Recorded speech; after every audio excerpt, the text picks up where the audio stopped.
सभी का स्वागत है। अध्याय 1000 वर्षों के दौरान हुए परिवर्तनों की पड़ताल का यह तीसरा भाग हम यहाँ देखने जा रहे हैं और इस तीसरे हिस्से में हम चर्चा करेंगे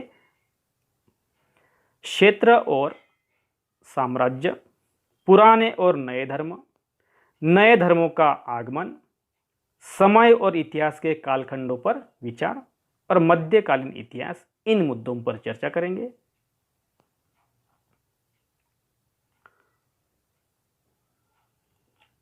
पुराने और नए धर्म।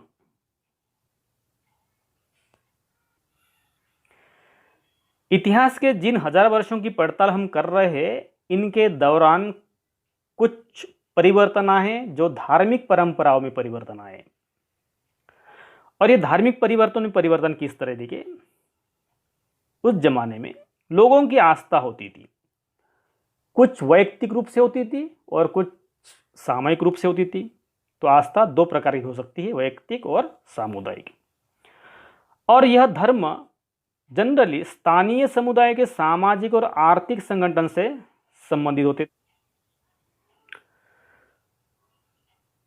तो धर्म स्थानीय समुदायों के सामाजिक और आर्थिक संगठन से संबंधित होते थे और यह आस्था दो प्रकार की थी, यह मैं बता चुका हूं, वैयक्तिक और सामुदायिक।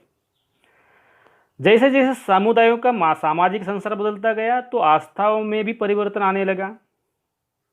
आगे जाकर आज हम जिसे हिंदू धर्म कहते हैं, उसमें भी इस युग में कुछ महत्वपूर्ण बदलाव आए और इस नए परिवर्तनों में से कुछ थे नए देवी देवताओं की पूजा करना, राजाओं द्वारा मंदिरों का निर्माण करना और समाज में पुरोहितों के रूप में ब्राह्मणों का बढ़ता महत्व। अभी देखिए इसमें ब्राह्मणों का महत्व कैसे बढ़ गया। संस्कृत ज्ञान के कारण, संस्कृत ग्रंथों का ज्ञान उनको होता था और इसीलिए उस जमाने में बहुत सारे जो विधि होते थे, पूजा विधि होते थे, वो संस्कृत भाषा में लिखे होते थे। इसीलिए ब्राह्मणों को ज्ञान होने के कारण उनका बड़ा आदर होता था। शासक उनको समर्थन देते थे, उनको आश्रय दिया जाता था और इसीलिए समाज में उनका दबदबा और भी बढ़ता गया।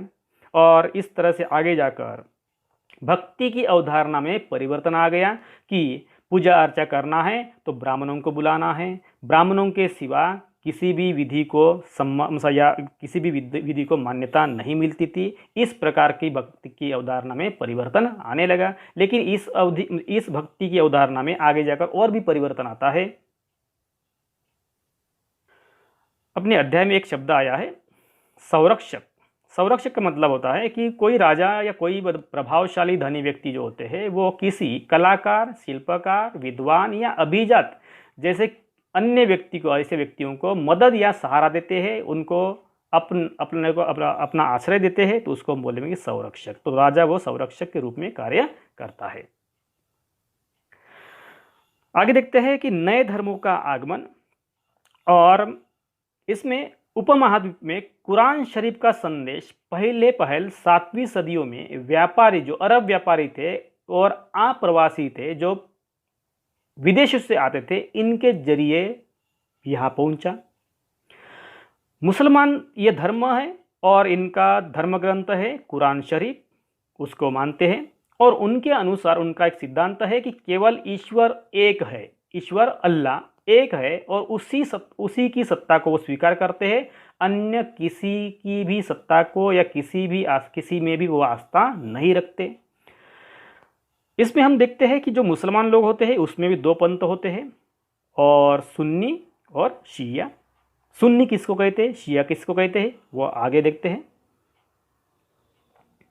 यहां आपको बताया गया है कि मिस्र के शिहाब उमरी इन्होंने एक मसालिक अल अबसर की ममालिक अल अमसर के अनुसार मोहम्मद तुगलक के राज्यकाल में दिल्ली सल्तनत के अंतर्गत आने वाले ये प्रांत है। तो इसकी लिस्ट आपकी किताब में दी गई है, वो आप देख सकते हैं। अगला मुद्दा देखते हैं। कई शासक इस्लाम और इसे विद्वान धर्मशास्त्रियों और न्यायशास्त्रियों अर्थात उलेमा को संरक्षण देते थे। उस जमाने में इन इस्लाम को और विद्वानों को धर्मशास्त्रियों और न्यायशास्त्रियों के अर्थात उलेमा, जिसको उलेमा बोलते हैं, जिसको हम पंडित बोलते हैं, तो वो मुसलमान उलेमा कहा जाते हैं। तो उनको संरक्षण देते थे। इसमें दो पंथ मैंने बताया कि मुसलमानों में दो प्रकार के पंथ होते, दो प्रकार की सोच होती है। तो ये दो सोच, एक है सुन्नी और दूसरे है शिया। शिया का मतलब होता है कि जो पैगंबर साहब के दामाद जो अली, इनको मुसलमानों का विधि सम्मत नेता मानते थे, उनको शिया पंथीय लोग कहेंगे। और जो लोग कैंस्टेंटिनोपल का जो या तुर्कस्तान का जो बादशाह होता था, जिसको खलीफा बोलते थे, इसके प्रभुत्व को मानते थे, तो उसको बोलते थे सुन्नी पंथ के लोग। तो इस प्रकार से मुसलमानों में दो प्रकार के पंथ है, सुन्नी और शिया। समय और इतिहास के कालखंडों पर विचार करेंगे।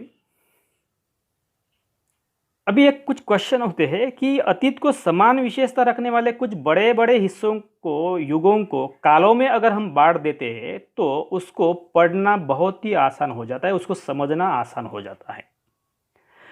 लेकिन यहाँ जो पीरियडाइजेशन किया गया है, जेम्स मिल्स, इन्होंने हिंदू अब हिस्ट्री ऑफ ब्रिटिश इंडिया नामक किताब में हिंदू, मुस्लिम और ब्रिटिश के आधार पर इतिहासों का कालखंड किया, जो हम नहीं मानते। इसका कारण भी है, क्योंकि हिंदू, मुस्लिम, ब्रिटिश के आधार पर अगर मानेंगे तो वो अन्यायकारक हो सकता है।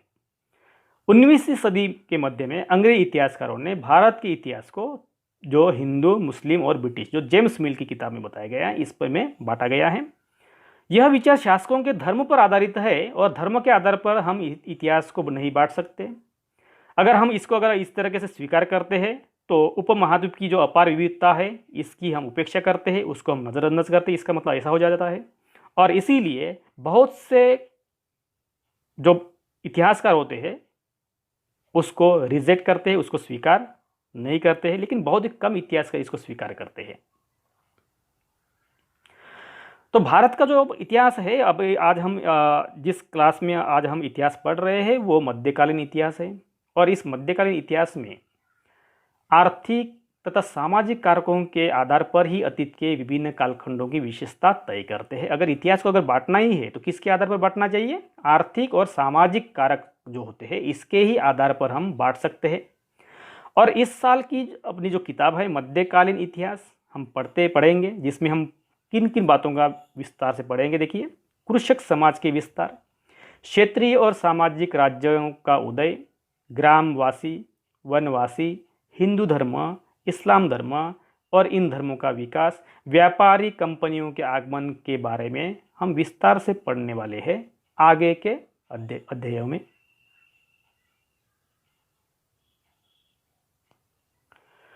दोस्तों, इस तरह से हम आज यही रुकते हैं और इसके बाद के जो वीडियो होंगे, इसके बाद के जो अध्याय होंगे वो नेक्स्ट वीडियो में देखते रहेंगे।